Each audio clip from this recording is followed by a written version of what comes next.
Hola niños, espero que estén muy bien. Sé que nos vimos poquito en clase, pero por lo mismo quiero hacerles este video para también que a ustedes les quede más claro lo que vamos a trabajar a continuación, que es la guía de lectura, Cuentos secretos de la historia de Chile. Esta guía tiene una fecha de emisión, que sería el 28 del 5, es decir, hoy día, y una fecha de entrega, que sería el viernes 5 del 2020.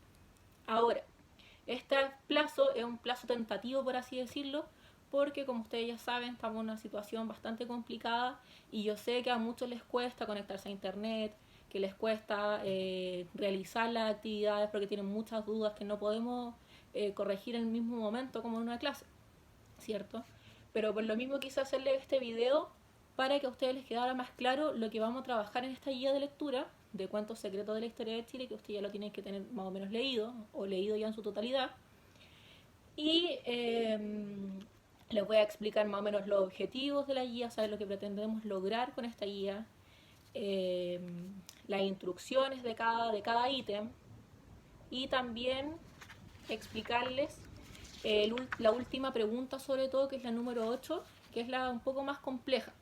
¿Ya? Así también a ustedes les queda más claro y no tienen tantos problemas a la hora de realizar la guía, ¿cierto? Entonces comencemos. La idea es que ustedes tengan en su misma casa o en su computadora ahí puedan imprimir esta guía, que es la que yo les voy a enviar. La puedan imprimir o si no la pueden imprimir no importa, con el computador al lado ustedes van escuchando este video y van leyendo la guía al mismo tiempo que conmigo, como que estuviéramos en clase. ¿Ya? ¿Les parece? Entonces, lo primero, los objetivos. ¿Qué pretendemos lograr con esta guía? La idea de esta guía es que ustedes potencien su comprensión lectora, ¿ya? Y sean capaces de identificar ciertos personajes, por qué un personaje hace esto, por qué actúa de esta manera, identificar todas las acciones principales del relato también, ¿ya? Eso por un lado. Y además me interesa trabajar con ustedes sus opiniones frente a los hechos del tema, ya que vayan ejemplificando, que me digan, sí, miss o profesora, me parece bien esta actitud del personaje tanto, pero por tal y tales motivos, ya siempre argumentando sus respuestas. Entonces dice, leer atentamente las instrucciones de cada ítem. Ojo, siempre leer bien las instrucciones. 1. Lee las siguientes preguntas. Deberás elegir 5 historias que más te gustaban del texto y contestar el set de preguntas correspondientes. ¿A qué me refiero con el set de preguntas? Si ustedes se fijan, si ustedes se fijan, acá hay por ítem, o sea, por capítulo, perdón. En cada capítulo hay una cantidad de preguntas. En algunas hay A y B, en algunas hay B y C. Entonces ustedes por cada capítulo tienen que responder todas las preguntas que están ahí. Por ejemplo, si el capítulo 1 tiene A, B y C, tienen que responder A, B y C. Hay una que tiene menos, que no recuerdo en este momento cuál es, pero la vamos a ir viendo. Pero es porque en una pregunta vienen más preguntas de desarrollo. Entonces por eso se acortó un poco más. ¿Ya? Pero en el fondo es casi lo mismo y no va a tener incidencia que elijan una que tenga más, menos o que tenga más. Da lo mismo. Entonces dice, deberás elegir 5 historias que más te gustaron del texto y contestar el set de preguntas correspondientes. El capítulo 8, lo que trae la noche, que así se llama ese capítulo, se debe contestar de manera obligatoria. Es decir, aparte de las 5 que ustedes van a elegir, la 8 es obligatoria. En el fondo tienen que contestar 6. ¿Ya? ¿Estamos bien hasta ahí? Entonces, recuerda que si escoges cualquier capítulo, debes contestar el set de preguntas correspondientes. 1. El primer capítulo, que sería T.A.T. y la bandera de Rapa Nui. La primera pregunta dice, ¿por qué las mujeres decidieron realizar ellas mismas la bandera? Al principio del texto, más o menos al principio, aparece la razón de por qué ellas decidieron hacer ellas las banderas y no los hombres, porque acordémonos que los hombres eran los que estaban trabajando o construyendo esta bandera, pero en realidad pasó algo ahí y las mujeres tomaron la determinación de hacerlas ellas. ¿Por qué? Eso es lo que tienen que responder ustedes. La B. ¿Por qué crees tú que los pascuenses se rehusaban a ser considerados chilenos? ¿Por qué creen ustedes que puede pasar eso? ¿Por qué los pascuenses no se identificaban con la cultura chilena? Eso es un poco más de inferencia, por lo tanto tienen que leer con atención ese capítulo y darse cuenta de por qué se rehusaban a identificarse con la cultura de nosotros, con la cultura chilena. La C. Piensa un momento en la historia de Tea Tea, de la niñita, ¿cierto? ¿Cuál crees tú que sería la idea principal del texto? Recuerden que para sacar la idea principal también es una inferencia, es decir, que no es una información que yo voy a leer el libro y va a estar ahí, sino que es una inferencia, o sea, yo tengo que pensar cuál es la idea principal de este texto, qué es lo que me quiere entregar, qué información me está entregando. ¿Ya? Luego, el segundo capítulo serían las plumas del arco iris. ¿Cuál era el propósito del viaje? ¿Qué les había prometido don Pedro a los viajeros? En esta pregunta tienen que contestar dos visiones, quizás por así decirlo, de la pregunta. ¿Cuál era el propósito del viaje por un lado? Es decir, ¿a qué iban estos viajeros? ¿Por qué los trajeron acá a esta zona? ¿Cuál era el propósito entonces? Y por otro lado, ¿qué les había prometido don Pedro a los viajeros? ¿Qué les prometió? Que le prometió quizás tierras maravillosas, grandes sembrados, puede ser. Ahí tienen que ir ustedes viendo qué fue lo que prometió don Pedro para traer a estos viajeros. Y la otra pregunta dice, el papagayo que había prometido don Pedro a Martín tenía un significado. Si ustedes leyeron la historia se van a dar cuenta que Martín siempre estuvo buscando el papagayo, pero nunca lo pudo encontrar, o en realidad sí lo encontró, pero casi al final. Y este papagayo significaba algo. No era un ave solamente, sino que tenía un simbolismo de por medio, tenía un significado. Entonces, ¿cuál crees tú que sería el verdadero significado del papagayo? ¿Qué relación tiene esta ave, el papagayo, con el título del cuento, Las plumas del arco iris? ¿Qué relación tiene el papagayo con las plumas del arco iris? En el momento en que Martín tiene su desenlace, se explica este hecho, este significado del papagayo. Ahí tienen que buscar ustedes esa respuesta. Yo lo estoy orientando solamente un poco. La 3, el tercer capítulo, perdón. Los hijos del chileno. ¿A qué hecho histórico hace referencia? Si ustedes se dan cuenta, en el libro al final siempre sale un pequeño texto que contextualiza de qué se está tratando el capítulo o de qué hecho histórico hace referencia. Ya para contestar esta pregunta tienen que ir a esa parte al final y leer eso y darse cuenta a qué hecho histórico está haciendo referencia. B. ¿Crees que Aníbal actuó bien al ir a buscar a su hermano Onofre? Ahí hay una pregunta de opinión. Como les dije al principio, me interesa también que ustedes sepan expresar sus opiniones. ¿Crees que está bien? ¿O crees que actuó bien? Sí, no y por qué. Acuérdense que ustedes ya están en sexto, tenemos que empezar a trabajar también el tema de la escritura, no solamente respuestas tan superficiales, sino que respuestas más argumentadas. C. Refiérase en al menos 5 líneas a la relación entre peruanos y chilenos que se relata en el texto. Recuerde releer su escritura para evitar repetición de palabras y que su escrito se entienda. Acá tienen que, en cierta forma, escribir cómo se llevaban los chilenos con los peruanos. ¿Por qué tenían ciertas rencillas? ¿O por qué estaban peleando? ¿Cómo era esa relación? ¿Había discriminación de parte de ellos o de parte de nosotros los chilenos hacia ellos? Ahí tienen que explicar más o menos cómo se da este tipo de relación. 4. La canción de Casimiro. A partir de la lectura del texto, la primera pregunta, ¿a qué se debe el título? Ejemplifique. ¿Por qué se llama la canción de Casimiro? ¿De dónde sale ese nombre? Se explica en el texto y eso es lo que necesito que ustedes me expliquen a mí en esta pregunta. ¿De qué manera logró engañar Francisco a Marcó del Pont? ¿Cómo lo engaña Francisco? ¿Qué le dice para engañarlo? ¿Cómo lo hace? Ahí tienen que responder eso. C. ¿Crees tú que Francisco realmente conocía a Rosario Aldunate? ¿Por qué? Sí, creo que la conocía. No, creo que la conocía por tales y tales motivos. Generalmente en estas preguntas que son de opinión, más que la respuesta esté bien o mal, a mí me interesa cómo van a argumentar esa respuesta, porque si me ponen, por ejemplo, sí, yo creo que sí la conoce, y nada más, obviamente esa respuesta no va a estar completa. Pero si ustedes me ponen, sí, yo creo que la conoce, porque la describió de cierta forma y ella efectivamente tiene esas características, va a estar bien. O si me dicen, no, yo creo que no la conoce por tales y tales motivos, también va a estar bien. Lo que me interesa es que ustedes argumenten esas preguntas. 5. Margarita y el poeta. ¿Por qué crees tú que a Margarita le pareció tan interesante el libro azul? ¿Qué fue lo que le llamó la atención a ella de este libro? ¿Por qué le gustaba? B. Describe psicológicamente a Margarita. ¿Cómo era su personalidad? Cuando uno pide una descripción psicológica de una persona, no es lo mismo que una descripción física. En la descripción física, por ejemplo, sería la profesora Paula tiene el pelo largo, es alta, una descripción física, cosas que se pueden ver a la vista. Pero una descripción psicológica sería, por ejemplo, la niña es muy inquieta, es nerviosa, generalmente tiene una personalidad más fría. Esas son características psicológicas, o sea, la forma en que actúa esa persona. Entonces acá lo que se les pide es que describan psicológicamente a Margarita, cómo ella actuaba, cómo era ella. Era nerviosa, era tranquila, era solitaria. Según lo explicado en el texto, ¿quién fue Rubén Darío? ¿Qué relevancia tiene en el cuento? Se explica claramente quién fue este personaje histórico y qué relevancia tiene en este cuento. ¿Cuál es la relevancia? O sea, qué función cumple en este texto. La 6, el capítulo 6, Micaela.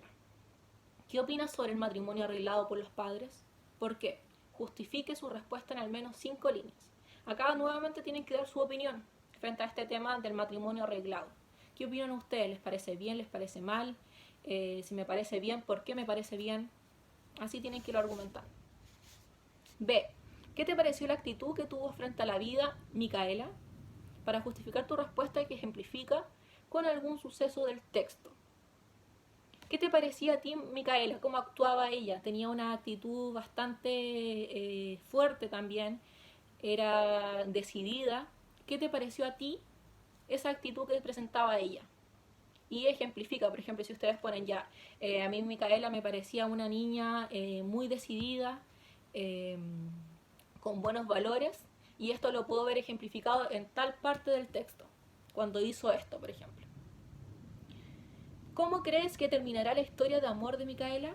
Acá ustedes tienen que pensar creativamente e inventar un tipo de final a esta historia. Por ejemplo, yo creo que Micaela va a terminar casándose en tantos años más con el niño con el que se quería, que le gustaba a ella, que era el supuesto prometido o supuesto enamorado en realidad de la hermana de ella. Entonces, lo que yo voy a inventar quizás es decir, sí, efectivamente yo creo que ella se va a casar con este muchacho y van a tener una vida muy feliz. Inventar, ustedes aquí esa libre elección, ustedes inventan, creación totalmente de ustedes.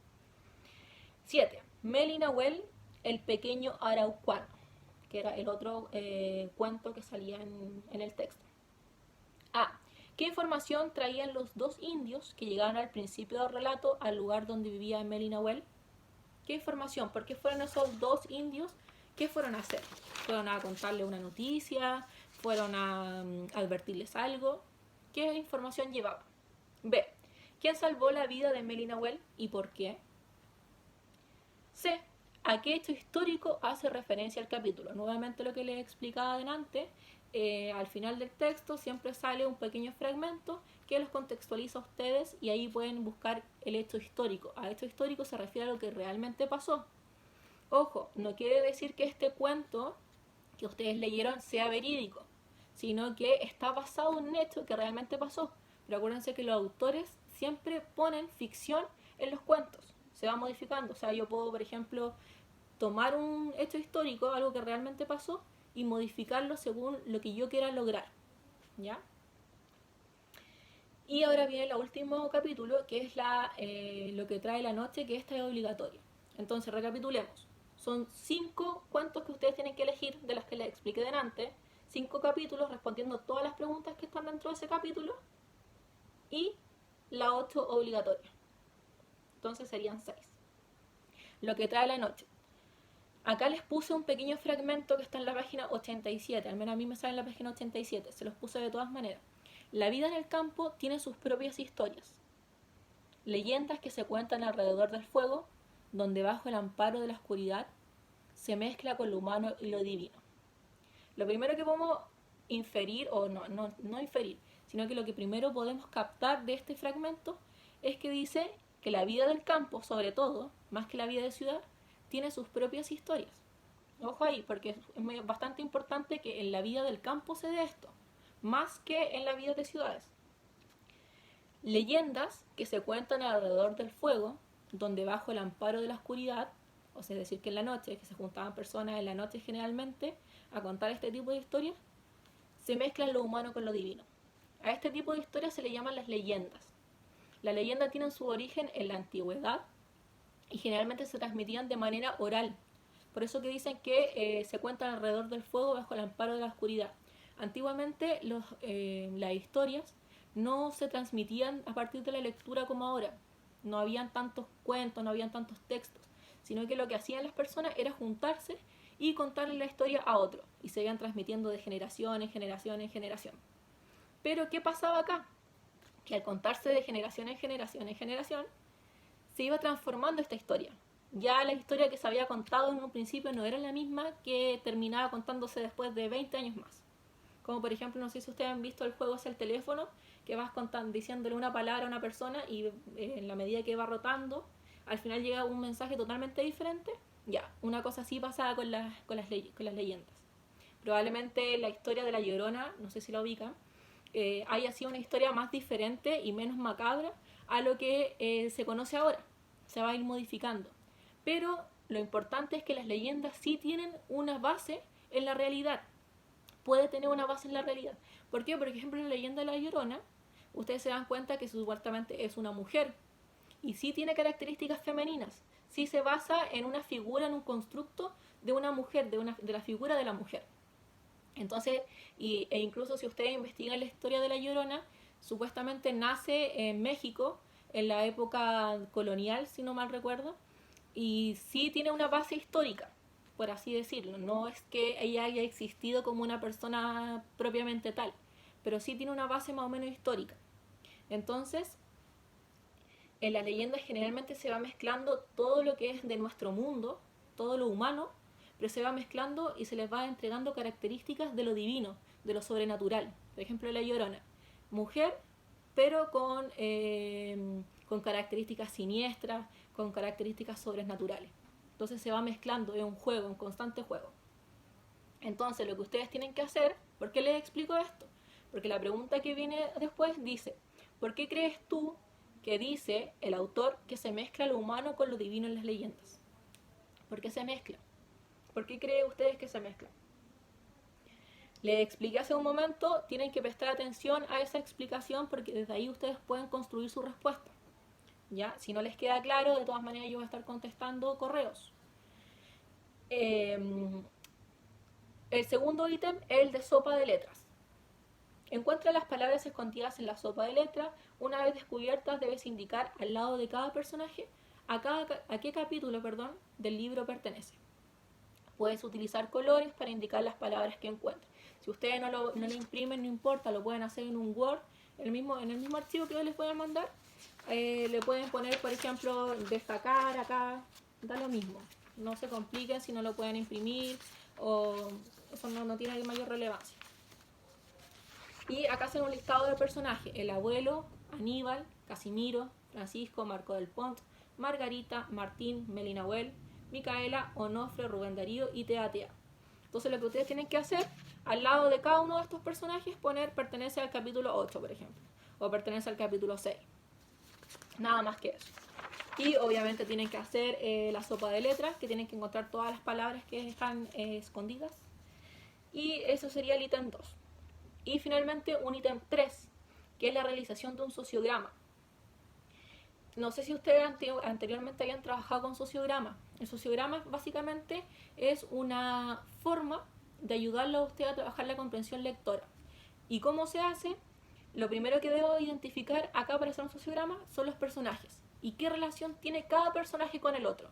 Por ejemplo, en Teatea, ¿ya? El personaje principal sería Teatea, pero Teatea tenía relación con otros personajes. Por ejemplo, la amiga. Entonces yo saco una flechita, la pongo al medio de Teatea y saco una flechita y pongo la relación amiga, tanto, tanto. Pongo la relación con la madre, madre. Y la madre tenía una relación también con el padre, que también se juntaba con Teatea. En el fondo, todos van armando como una especie de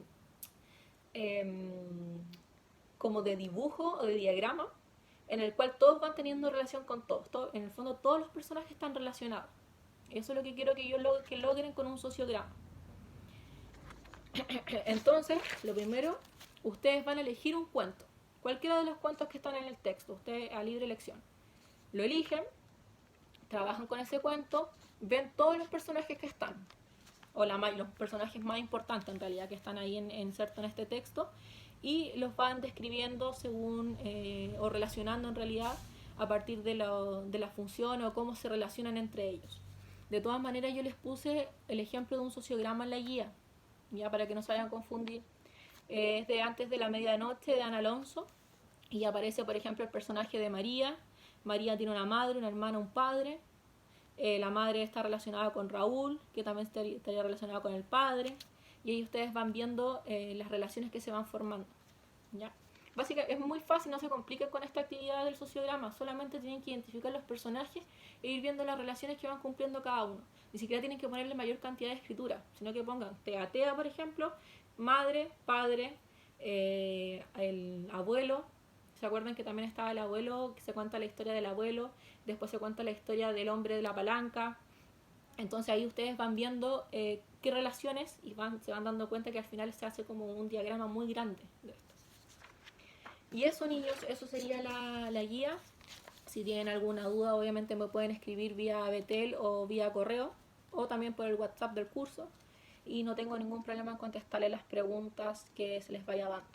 Ya, acuérdense que la fecha de entrega es una fecha tentativa. Lo ideal obviamente es que me lo envíen el 5 durante el día. Eso es lo ideal. Ya, traten también de mandarlo el mismo viernes.